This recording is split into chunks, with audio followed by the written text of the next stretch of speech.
بسم اللہ الرحمن الرحیم، السلام علیکم ورحمۃ اللہ وبرکاتہ۔ ناظرین، دو چیزیں ہیں جن پہ بات کرنی ہے۔ پہلے آپ یہ سن لیں، آڈیو ہی سناؤں گا، ویڈیو نہیں سناؤں گا کیونکہ آواز بالکل پہچانی جا سکتی ہے اور ویڈیوز پہ اکثر جو ہے وہ کاپی رائٹ کلیم ہو جاتا ہے، تو یہ آپ سن لیں، اس کے بعد بات کرتے ہیں۔ پتہ کیا شوگر ایسوسی ایشن کے جو پاکستان کے پریزیڈنٹ ہے نا، اسلم فاروق صاحب، میں کہا یار یہ بات کدھر سے نکلی ہے، یہ کس نے سیٹل کی ہے، کیونکہ یہ تو انہونی کی بات ہے۔ انہوں نے تو مجھے بتایا کہ بھائی صرف یہ ہوا کہ ایک خط آیا from the Pakistan sugar dealers ایسوسی ایشن ٹو اسلم فاروق صاحب کہ جی یہ ہمیں ہراس کر رہے ہیں اور اس طرح ہراس کرتے رہے، ہمیں دھمکیاں دے رہے ہیں کمیشن والے، تو ہم کاروبار نہیں کر سکیں گے اور ہمیں مشکلات آئیں گی اور ہمیں یہ نہ ہوگا کہ کاروبار پینے کا کرنا ہم بند کریں۔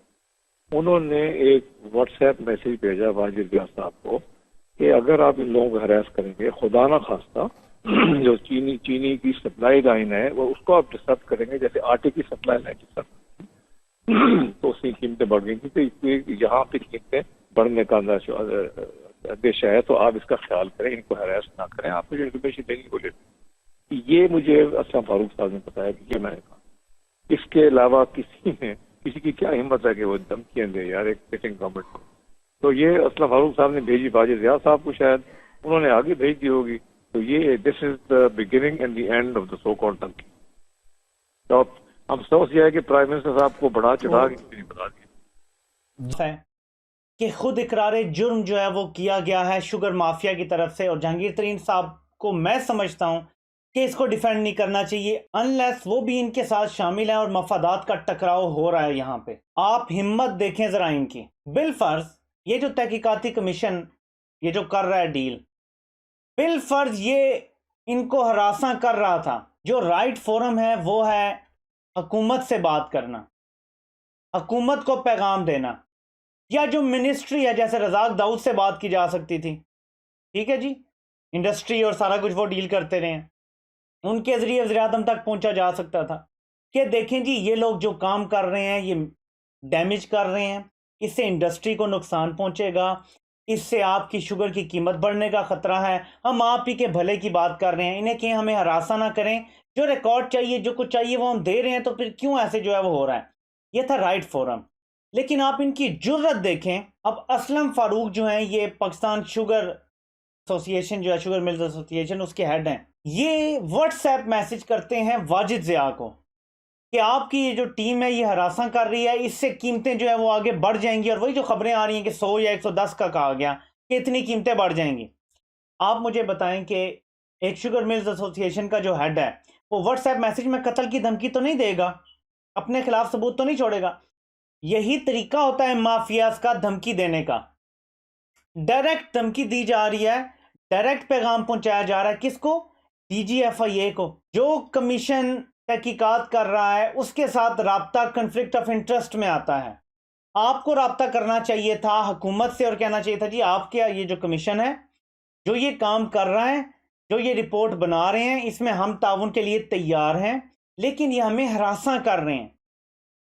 یہ ہمارے کام میں خلل ڈال رہے ہیں، ان کی وجہ سے ہماری ملز بند ہو رہی ہیں، ان کی وجہ سے ہمارے سٹاک میں جو بھی پرابلم تھا وہ پرابلم گورنمنٹ کے ساتھ ڈسکس ہونا چاہیے تھا، لیکن وہ نہیں ہوا، اور مافیاز والا طریقہ اختیار کر کے ان لوگوں نے ڈائریکٹ اپروچ کیا اور میسج پہنچایا ڈی جی ایف آئی اے کو۔ ان کی جرت دیکھیں ذرا، میں حیران ہوں، میں پھر ریپیٹ کر رہا ہوں لفظ، ان کی جرت دیکھیں کہ ان کا جو ہیڈ ہے، سرغنہ ہے مافیا کا، شوگر مافیا کا، جو پی ایس ایم اے کا ہیڈ ہے، وہ میسج کر رہا ہے ڈی جی ایف آئی اے کو، جو یہ انچارج تھے اس کے ساری یہ جو تحقیقات ہو رہی تھی۔ ناظرین، اس قسم کے مافیا سے مقابلہ ہے ہمارا۔ اور دوسری چیز، یہاں پہ بات رکتی ہوئی نظر نہیں آ رہی، آثار یہ ہیں کہ یہ جو پرائم منسٹر عمران خان نے جو 24,000 ارب کے قرضہ کمیشن قائم کیا تھا کہ وہ اس کی تحقیقات کرے گا، اس میں خوبصورت چیز کیا ہے وہ میں آگے چل کے بتاؤں گا، لیکن جو تحقیقات ہوئی ہیں پچھلے 10 سال میں، جو بھی قرضہ اور جو بھی پروجیکٹس اور جو بھی سارا کچھ ہوا ہے، جو خبریں آ رہی ہیں، جو کچھ لوگوں نے رپورٹ کیا جو کور کرتے ہیں، وہ یہ کہہ رہے ہیں، اور نیوز چینلز پہ بھی یہ چل گئی ہے خبر، میں آپ کو یہ خبر نہیں دے رہا، نہ میں نے یہ کنفرم کیا کہ یہ رپورٹ پبلک ہونے والی، میں آپ کو اس میں اصل بات بتانے لگا ہوں کہ اس میں ہے کیا، خوبصورتی کیا ہے۔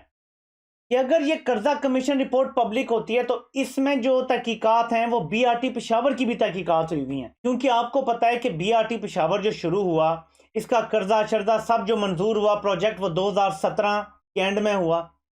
تو یہ پچھلے وہی جو 2008 سے 2018 کے درمیان کا سارا معاملہ تھا اس کی تحقیقات ہوئی ہیں، جس میں یہ بھی آ جائے گا۔ جو بھی کرپشن ہے عمران خان نے فیصلہ کیا تھا کہ میں اپنی پارٹی کو بھی نہیں بخشوں گا، جہاں کی جو معاملات ہوں گے وہ اداروں کے ذریعے ڈیل کیا جائے گا۔ اب لوگ کیا ایکسپیکٹ کرتے ہیں عمران خان سے، اور عمران خان کرنے کیا جا رہے ہیں، میں آپ کو تھوڑا سا ڈیفرنٹ سمجھا دوں۔ لوگ یہ کہتے ہیں جی کہ آپ کی پارٹی میں آپ کے دائیں بائیں اے ٹی ایم ہیں، آپ کے فلاں جی آپ فلاں پہ کیوں نہیں بولتے، بی آر ٹی پہ کیوں نہیں بولتے، اس پہ۔ عمران خان نے پہلے دن سے کبھی یہ نہیں کہا تھا کہ میں بن جاؤں گا دروغہ اور سب کو پھانسیاں دینی شروع کر دوں گا۔ عمران خان نے کہا تھا میرے انڈر ادارے اتنے آزاد ہوں گے کہ کسی کی بھی تحقیقات کر سکیں گے، اس کے باوجود اگر نہیں ہوگا تو میں صاحب اپنے گھر سے شروع کروں گا۔ آٹا شوگر مافیا میں بھی یہ کر کے دکھا دیا ہے۔ یہ جو قرضہ کمیشن کی رپورٹ ہے اس میں بھی گھر سے احتساب ہوتا ہوا آپ کو نظر آئے گا، اگر یہ کمیشن جو ہے جو رپورٹ ہے یہ آنے والے چند ہفتوں میں پبلک ہوتی ہے تو۔ ابھی یہ کرونا کا مسئلہ چل رہا ہے، 25 کو اگلی رپورٹ کا ویٹ ہے، شاید ہمیں کچھ اور انتظار کرنا پڑے، لیکن مجھے لگتا ہے کہ اگر اپوزیشن نے زیادہ کیا چاؤں چاؤں کی تو ان کے سارے کارنامے اور کچے چٹھے جو پچھلے عرصے کے ہیں، کئی اداروں میں 30% تک جو قرضے کی رقم پہ مال لگنا تھا 30% کی بقاعدگی ہیں، ان میں سے کوئی بچتا ہوا نظر نہیں آ رہا اگر یہ رپورٹ بھی پبلک ہو جاتی ہے اور اس پر ایکشن لینے کا فیصلہ کر لیا جاتا ہے۔ عمران خان کا بنیادی نظریہ ہی یہی تھا کہ ہم نے اتنا آزاد کرنا ہے اداروں کو، تحقیقات کو اتنا آزاد کرنا ہے کہ کوئی بچے گا نہیں۔ تو عمران خان جب کہا کرتے تھے نا میری پارٹی میں جس نے آنا ہے آ جائے، لیکن یہ امید رکھے کہ میں اس کی کرپشن پہ پردہ ڈالوں گا، میں اس کو پروٹیکٹ کروں گا۔ مجھے کوئی یہ سوچتا ہے کہ ایک کوئی مجھے گفٹ دے کر سوچتا ہے کہ میں اب اس کا احسان مند ہو جاؤں گا، ایسا بالکل بھی کوئی سوچ رہا ہے تو وہ غلط سوچ رہا ہے۔ یہی سوچ آپ کو آنے والے دنوں، ہفتوں، مہینوں میں انشاءاللہ نظر آئے گی، اور اس حکومت کو اگر تمام خطرناک جو سازشی ٹولے مل جاتے ہیں اور خطرناک قوتیں مل جاتی ہیں اور حکومتیں گرا دیا کرتی ہیں، وہ اگر نہ ہو گیا تو اس ملک میں مافیاز اپنے انجام کو پہنچیں گے انشاءاللہ تعالی۔ مافیاز نے اس بار غلط بندے سے ٹکر لے لیا، مسئلہ یہ ہے ان لوگوں نے جو پہلے کھا لیا تھا، اگر کھا کے ابھی بدل جاتے نا، یہ سبسڈیاں، یہ قیمتیں بڑھانا، یہ اچانک جنوری میں جیسے قیمتیں اوپر گئیں، چیزیں غائب کر دی گئیں مارکیٹ، یہ اگر سارا یہ نہ کرتے تو عمران خان نے شاید اس طرح ایکشن نہیں لینا تھا جس طرح اب لیا جائے گا۔ غلطی ان سے یہ ہو گئی کہ یہ ہلے ہوئے تھے نواز شریف اور زرداری دور کے، کہ جو مرضی کر لو، کھا لو، تھوڑا سا لگا دو، بس لوگ خوش ہیں، نہ کوئی کمیشن بنے گا، نہ رپورٹ آئے گی، نہ کوئی پوچھے گا، نہ کوئی پوچھنے والا تھا ان سے۔ انہوں نے غلطی یہ کر دی کہ عمران خان کی حکومت میں بھی یہ انہوں نے سوچا کہ بس جو چل رہا ہے اسے چلنے دو،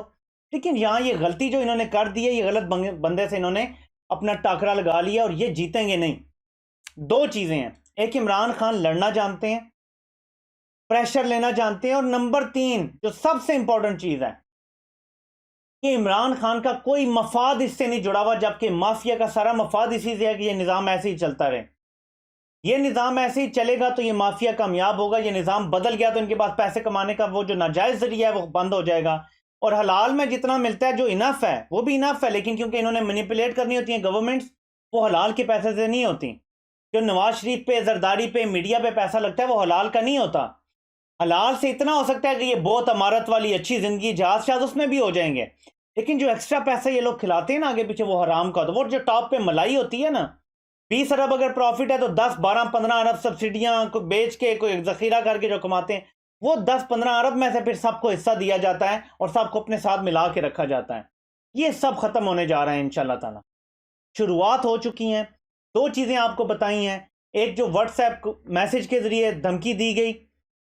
اور اس کو اب ڈیفینڈ کیا جا رہا ہے، بہت غلط ہے، یہ ڈیفینڈ نہیں کرنا چاہیے۔ میں جہانگیر ترین صاحب کو کہتا ہوں کہ جب تک 25 اپریل کی رپورٹ نہیں آتی آپ میڈیا سے غائب ہو جائیں، ایسے جیسے گائے کے سر سے سینگ غائب ہو جاتے ہیں، نظر ہی نہ آئے میڈیا کو، آپ الٹیمیٹلی جیت جائیں گے یہ جنگ اگر 25 کو رپورٹ آتی ہے اور آپ اس میں کلیئر ہو جاتے ہیں، کلین ہو جاتے ہیں،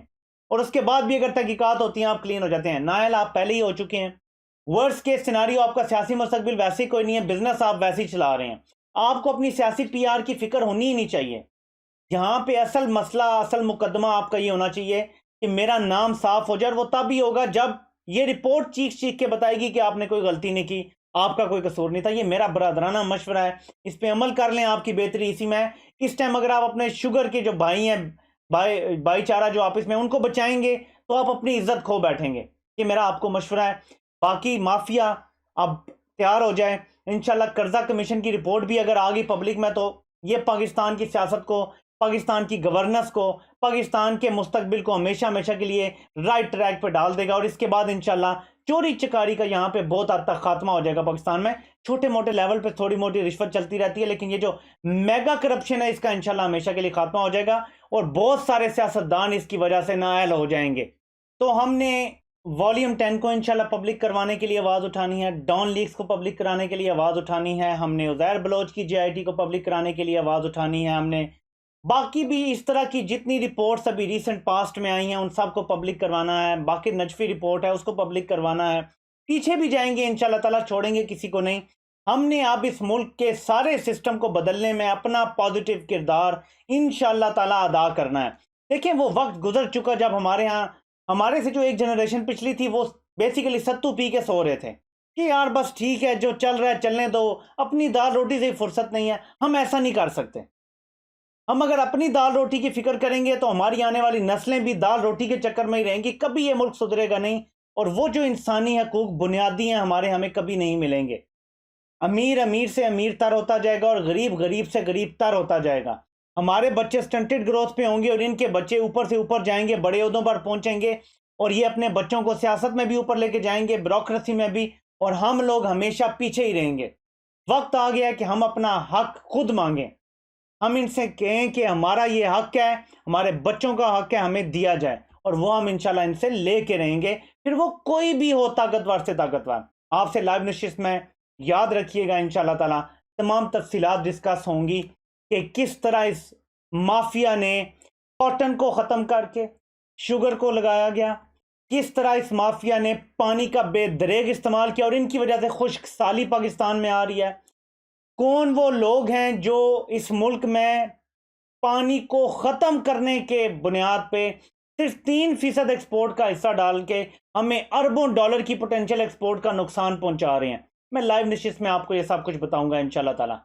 لازمی ٹیون ان کیجئے گا پاکستان ٹائم 11:15 بجے رات کو. اللہ پاک اب سب کا حامی و ناصر ہو. اب سب کے سننے کا بہت بہت شکریہ.